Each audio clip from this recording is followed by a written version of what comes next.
ఆడలకు వాళ్ళ విషయం లేదు. బస్ ఎక్కితే కూడా మగవాళ్ళు మేము పైసలు అయితే ఇక్కడ తీసుకుంటున్నాం మీకేంది అని తోసేస్తున్నారు. ఓ కింద పడిపోతున్నారు బస్సులకి. బస్ ఫ్రీ బస్ అయితే పెట్టాడు, ఫ్రీ బస్ పెట్టాడు. గ్యాస్ లా, పప్పుల, బియ్యంలా, నూనెలు అన్ని పెంచుకున్నాడు. వాడు ఫ్రీ బస్ పెట్టిన లాభం ఏం లేదు. 2500 వస్తున్నాయా? మాకు 2500, 25 రూపాయలు కూడా వస్తున్నాయి. అయితే ఈ 2500 ఇట్లా ఇవన్నీ ఇచ్చి మిమ్మల్ని కోటేశ్వరాలు చేద్దామని చూస్తాడట.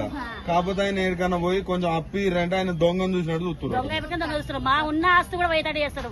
మాకు గుండె భూమి కూడా పోయేటట్టు అయిపోయింది. మాకు వచ్చి ఎందుకు మాకు అన్ని పిరవైనాక మాకు ఎడకలు తింటాం. ఈ కష్టం చేసుకుని నలుగురు ఉన్నారు అక్కడ బతకాలంటే ఎట్లా బతుకుతాం?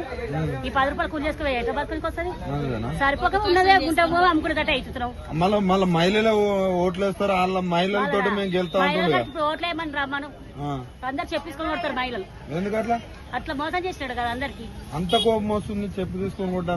మాకు ఏం చేసినాడు? ఏం చేయలేదు. గరీబ్ వాళ్ళకి అస్సలు వేయలేదు. ఉన్న వాళ్ళకే పెట్టుకున్నాడు. లేని వాళ్ళకి ఏమి ఇవ్వలేడు.